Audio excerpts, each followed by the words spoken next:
So we're in your United States history book. We're in chapter 11, and we're going into the age of Jackson, President Jackson, between 1828 to 1841. Well, who was this unique president? We're going to find out a lot of things about him and how he was much different than all of the other presidents before him. He was the 7th president of the United States. Andrew Jackson was a self-made man from the ranks of the common people. Jackson's story is the first rags to riches stories. Before him, all the presidents have been well-educated men born into wealthy families. I kind of like this cartoon here that basically says, "Care to discuss politics?" And you see him there looking at you. Yeah, a lot of people were afraid of him. He had quite a few enemies, and he had quite a few friends that considered him a hero during this time. We're going to go over the tariff issues and the Jacksonian era in itself, the new age in politics, and a short-lived Whig triumph. So let's begin. Daniel Webster wrote, "If we in our posterity reject religious instruction and authority, violate the rules of eternal justice, trifle with the injunctions of morality, and recklessly destroy the political construction which holds us together, no man can tell how sudden a catastrophe may overwhelm us that shall bury all of our glory in profound obscurity." So he's looking here, during this time and what's going to be happening. He's talking about this time period of the time that President Jackson was president.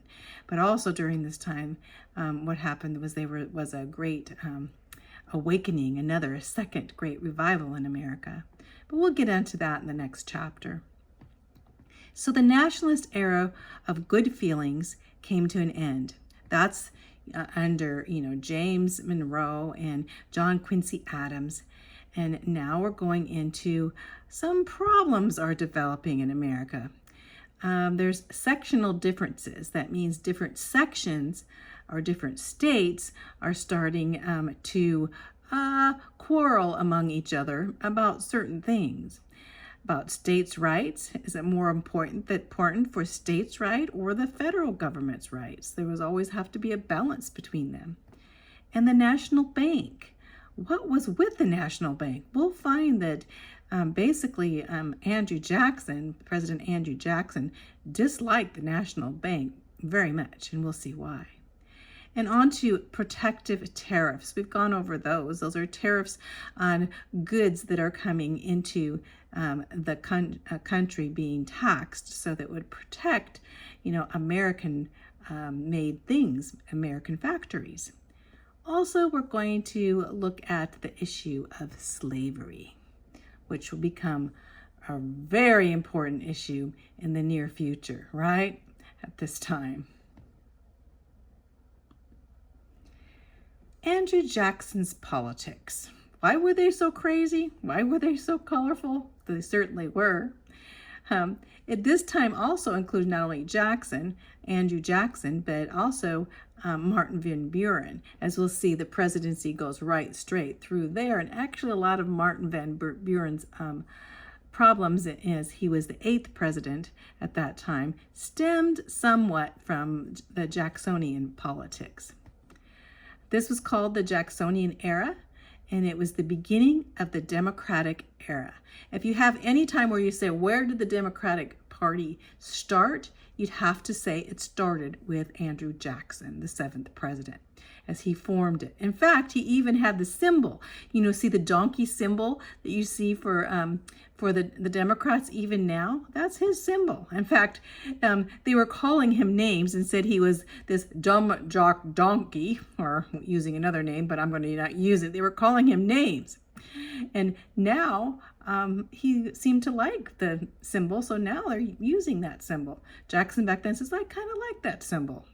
Isn't that weird when they were calling him names and then he takes the symbol that they called him, the very one? But up until this time, it had been pretty foundational and Christian-based in the presidency, as we've even seen with the last president's Quincy Adams, had a foundation of Christianity. Well, Andrew, he was a frontiersman, and also he represented the New West. I'm going to say he too believed in a biblical base, but his was not really so much church-based, as he really didn't go to church much, I'm telling you that. But anyway, he was a rough, tough military leader, the hero of New Orleans in the Battle of New Orleans during the War of 1812, as we already studied. And he had a bunch of volunteer ragtag sharpshooters, frontiersmen, and pirates, which defeated the entire British Empire. In fact, they basically shot down 2,000 casualties of British soldiers compared to only 13 casualties, 13 that were killed Americans. It was a great victory, comparably, you can imagine. And it ended the War of 1812. He was considered a hero from that point on, even comparable to George Washington, as everyone looked at him as this miraculous leader, military leader. He was an Indian fighter of the highest degree, and we'll go into some of the things he did in the midst of battling during the time of especially 1812 with the Native Americans who stood on the British side, many of them.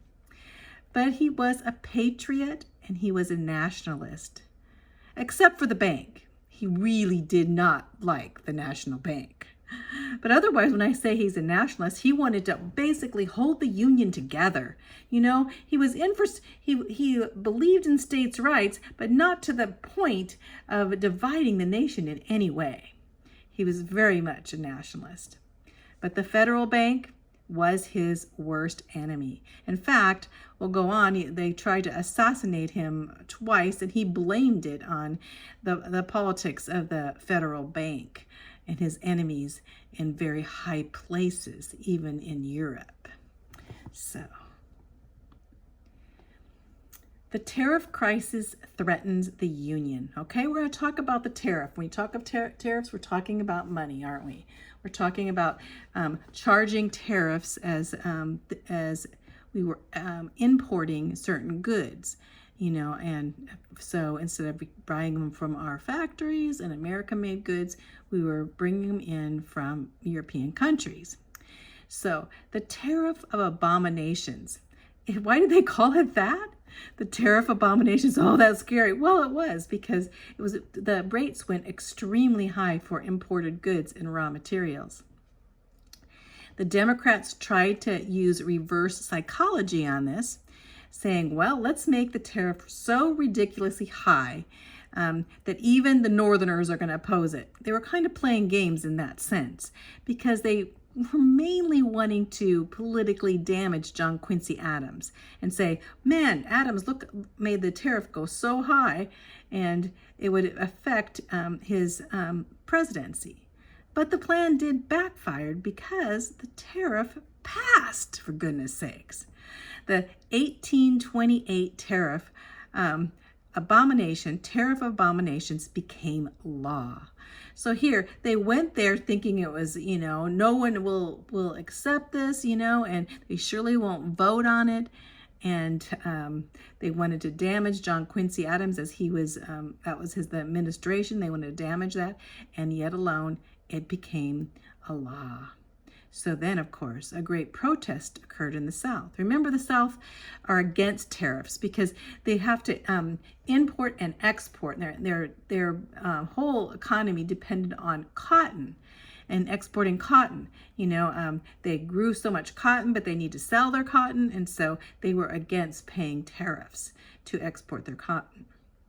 So the flags in the South went half-staffed, you know, like someone died when the tariff came, and they boycotted Northern goods.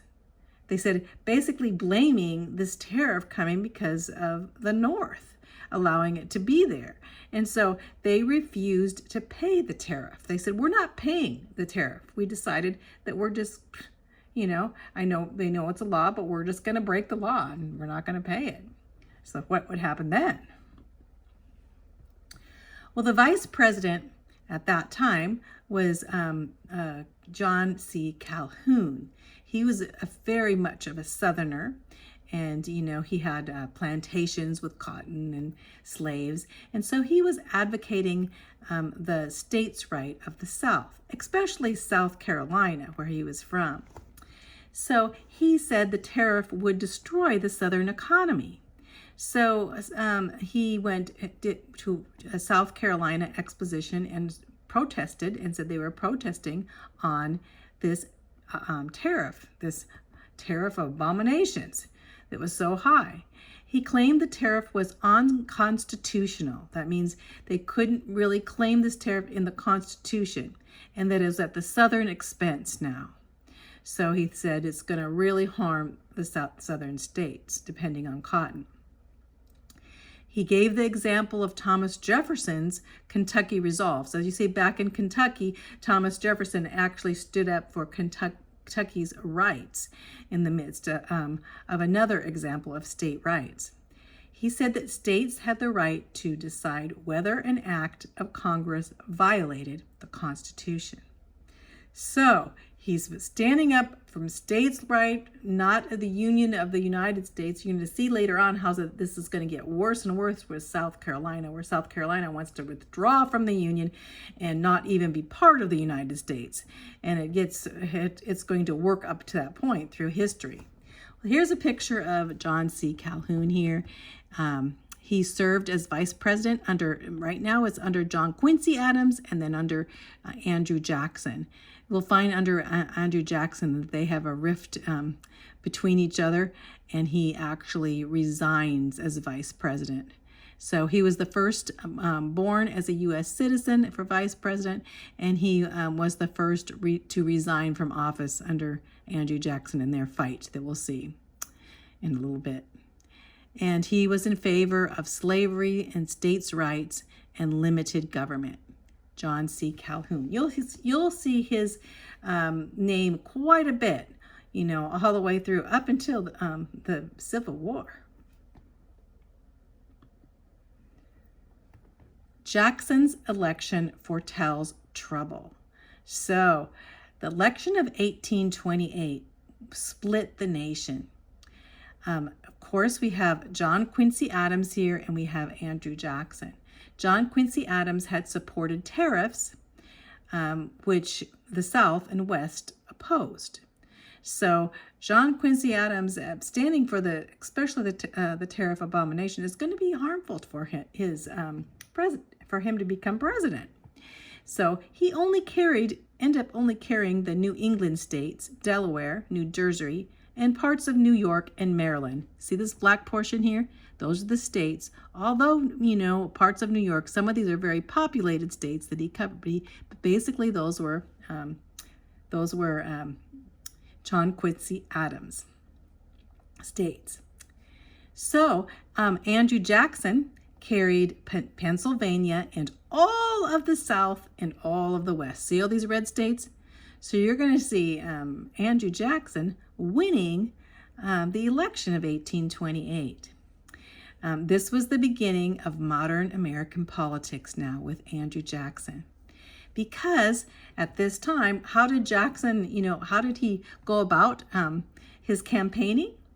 Well, he had open air speeches and parades and rallies and cookouts and posters and slogans. And then he even had a hickory pole for Old Hickory. That's what they would call him when he was in the military. He was working as a military general, Old Hickory. So the Democrats led the way with vigor and public appeal. And yes, of course, Andrew Jackson won the presidency of 1828. Jackson's dynamic leadership. So he was the strongest and most forceful president ever in the United States history. That's what they have put Jackson down, and you'll see why. He was a very rugged individual with a frontier character. He was a military man and ran the government kind of like he ran his military career. He was a hero, very courageous hero, especially the hero of New Orleans, and even a hero going down and going down into Florida, and actually Florida became a state because of Andrew Jackson. And he was pretty sure of himself. He was admired by many for his background history. He was admired by many, basically for his background, and he began as a farmer. His dad died when he was only 3 years old, and he valued the family farm. So he didn't come out of wealth, and he didn't come out of education. He actually educated himself in law.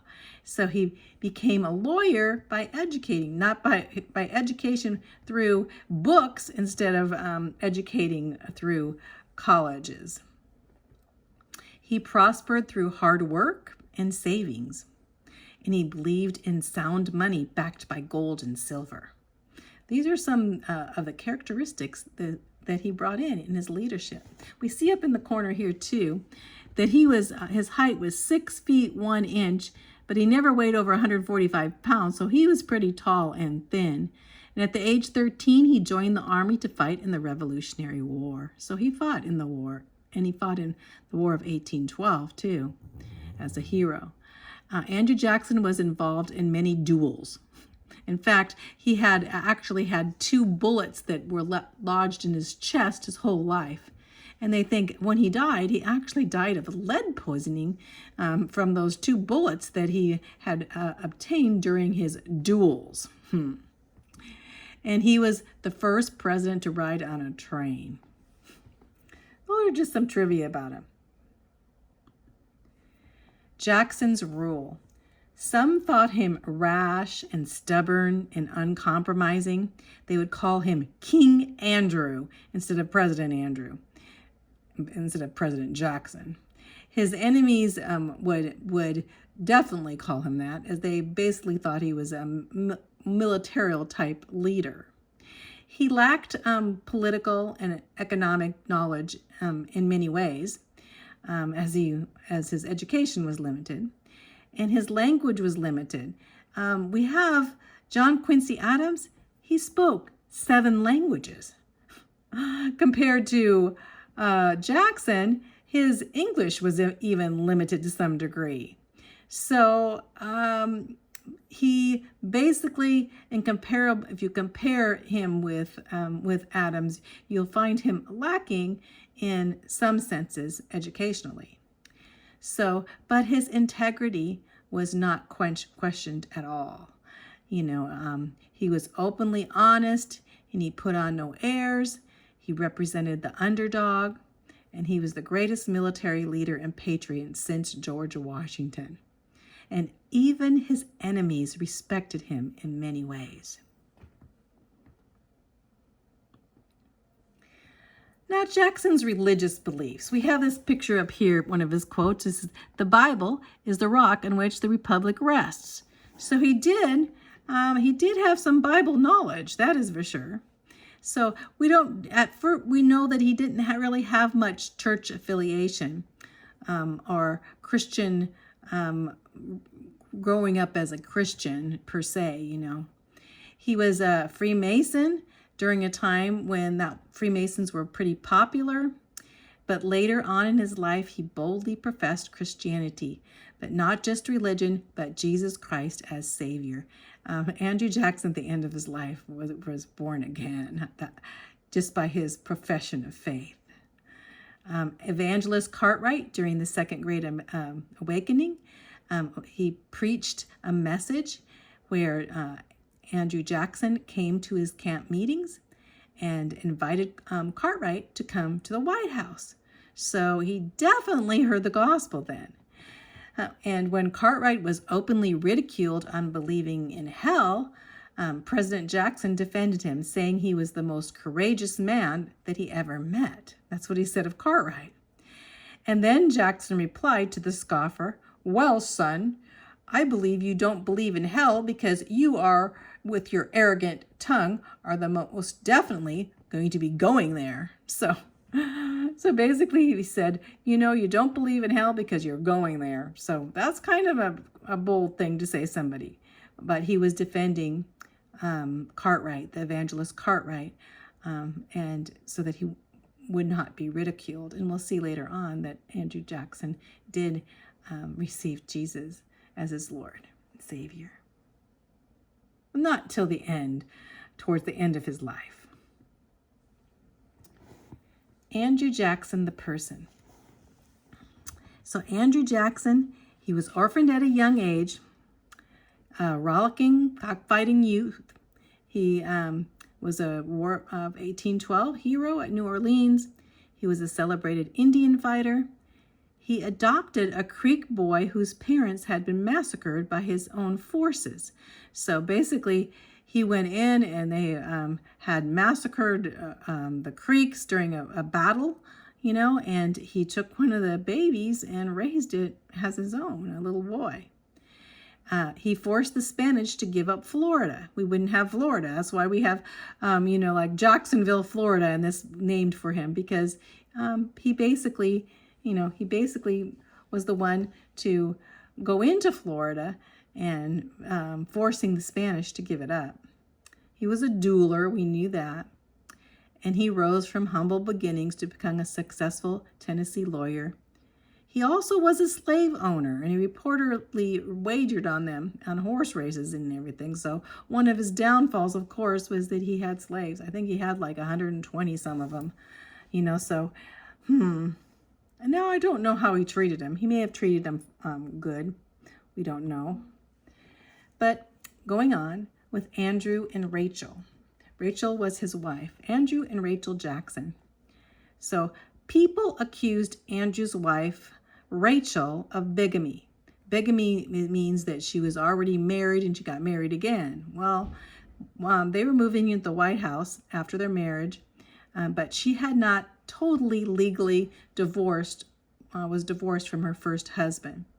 So basically she was waiting for a divorce, but instead of waiting for the divorce, they decided to get married. And of course, politically, people saw that, like, oh, she's already married. Well, anyway, Andrew definitely loved Rachel, and Rachel's first marriage was a very much of a failure. But Rachel, it made her, as you see these pictures of her, she was very beautiful, but it made her basically her stress level being attacked by so many people, and lo and behold, she had a heart problem. So we'll find that Rachel would die suddenly of a heart attack after moving in the White House, which would break Andrew's heart, because he loved, and they had no children. And so, as we said, he adopted Rachel's nephew, and he acquired actually 2 Native American babies to raise. One of them died, but the other became a brother to the young Andrew Jr., who he had adopted. And so he did have adopted heir to his life, or I should say, as a son. So on to later, he sought consolation in the message of Cartwright and confessed, "I have Jesus as my Lord and Savior." We'll find at the end of his life that he was very lonesome for his beautiful Rachel, and that whole heartbroken consolation he got from the Lord as he actually gave his life to the Lord at the end of his life. A lot of people don't know about that. Jackson's kitchen cabinet. What is that? Well, Jackson filled his cabinet. Remember what a cabinet? That's all his advisors, from the vice president to the secretary of treasury, secretary of war, all of these guys, they would all be in his cabinet.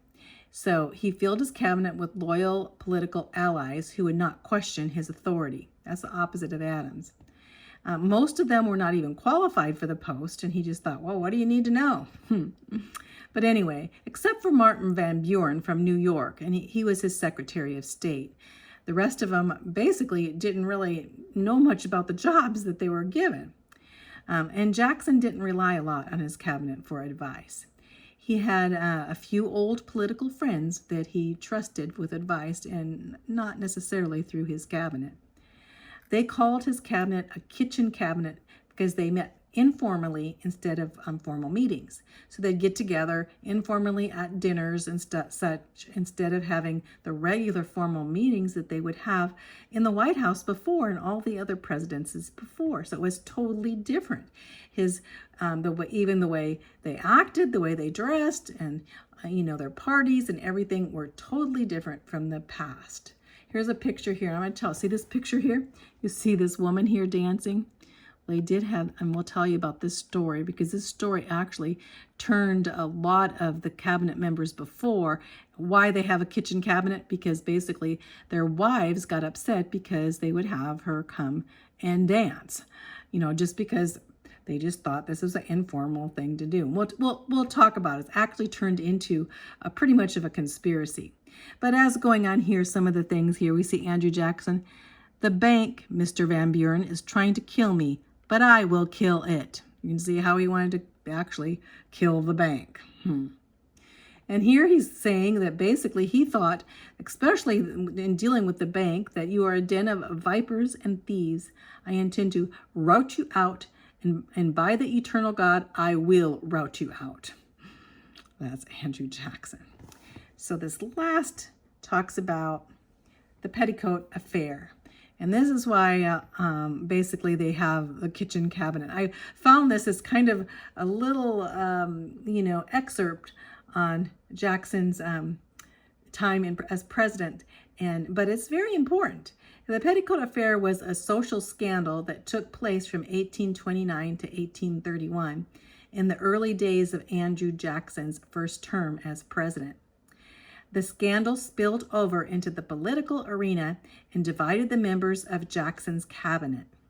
So basically almost all of Jackson's cabinet left, and he had to pick new cabinet members because of the way he put together, he dealt with this petticoat affair, he called it. The affair escalated the political rivalry between Andrew Jackson and John C. Calhoun. Remember Calhoun? Calhoun with the states' right? They were basically close as politically. They're actually president and vice president running together, and you'll find Calhoun gets awfully mad at him at this. Martin Van Buren positioned himself as the successor to Andrew Jackson by siding with Jackson during the petticoat affair. Jackson established his kitchen cabinet in order to surround himself with the political allies who were not influenced by social circles in Washington. So let me just tell you what happened. You're like, what in the world? Well, what happened back then? Remember what I said about President Jackson's beautiful wife, Rachel, and she was looked down by a lot of the women because as she came in to move into the White House, they said she wasn't totally divorced yet. And so that really affected her on how they criticized her and ridiculed her to the point where she had a heart attack and died. Well, so he looked on these so-called religious people, they were out there, and he thought they were very hypocritical. So he was already brokenhearted. So what happens then? His Secretary of War, his name was, right here's a picture of him, John Henry Eaton. Well, his Secretary of War, they would go out, onto this tavern, that was right by where they would usually meet, and they'd go and have breakfast or lunch. And at this tavern, there'd be a woman there, and she would come and speak to them, and she would dance, and she would sing, and she was an actress. She was extremely beautiful, and she was extremely, I should say, as for her intelligence, she was intelligent, but she was very much more of a street level girl. Let's just say that. Well, she had been raised in the tavern there, and so all of her life she dealt with sailors and all these guys and talked to them and such. And she married this guy John B. Timberbrook, who was actually he's actually a sailor, but he went out and he had lost a bunch of money. He had gone out. He thought he needed to go out and make some money, so he'd be gone for like 6 months. And then he was gone for another 6 months. And then he wasn't coming, didn't seem like he was coming back. And so in the meantime, she became friends with John Henry Eaton. And John Henry Eaton and her, became close friends. Let's just say that. In the meantime, her husband did die. He died of pneumonia, although people thought, oh, he must have died of a broken heart because she wasn't true to him. And so, but she ended up getting married. You're supposed to wait a year, and mourn your husband. Instead, right away, she married John Henry Eaton, the Secretary of War. And so in the midst of that, she came into the White House with Andrew Jackson. And Andrew Jackson, he liked her. And basically, and John Henry Eaton, but who did not like her? The women, all of the women, the wives of all the cabinet members, the men there, did not like her at all. They thought, what is she doing here? They considered her a lowlife, a hussy, and basically she started with Calhoun, with Calhoun's wife. John Calhoun's wife, she absolutely hated her, and so she gossiped about her and tore her down in every way she could. Well, in the meantime, Andrew Jackson was thinking, well, that's just what they did to my Rachel. He protected her. And so in the meantime, he would let her come in, and she was a dancer and she was a singer and she was a musician and actress. So when they got together for their cabinet meetings, that she was allowed to come in and dance and entertain. Well, then basically, not only Mrs. Calhoun, but also the rest of the wives started getting a little bit angry about her coming in. They even have her picture here. They put their picture on their cigar cases. And they thought, what is going on in the White House? They got very mad. And so they got together and they called it the Petticoat Affair, because they all got together, the women all got together, and they decided that they were going to shun her. They weren't going to be around her. If she was around, they were going to not come to any of the celebrations or any of the dinners or anything. And also they told their husbands that their husbands would not come either. And so they all boycotted their husbands even. So their husbands, you can imagine, all have decided in the midst of all this that if this was going to keep on going, that they would have to, they'd have to resign. Their wives would make them resign the Petticoat Affair. And they all did resign, except for just a couple. We see Martin Van Buren being one of them, because he was a widower. He didn't have a wife. But the rest of them, decided to resign. And so that's when Jackson just picked whoever he wanted. So, and John Calhoun resigned as the vice president. Says, well, just in case, I am not even going to be the vice president. And he left along with his wife in a very angry Petticoat Affair. So anyway, that's what happens in the beginning of Jackson's presidency. So you can imagine. But Andrew Jackson, he stood up for Peggy O'Neill. Let's say Peggy O'Neill, she was a little bit out there, because later on in life, after her husband, John Henry Eaton, ended up dying, she married another man, DeFries, I think. Well, I can't remember his name exactly, but she married him, and she was 59 years old, and he was only 19 years old. So she was like 40 years older than him. And he divorced her after like about a year or two. He divorced her and he married her granddaughter. He ran off with her granddaughter. So she had kind of a weird lifestyle. Let's just say that. But this actually affected politics in the Jacksonian era. So let's stop there. I'm really getting into, but some of these things are pretty interesting. So we'll go on to the next video.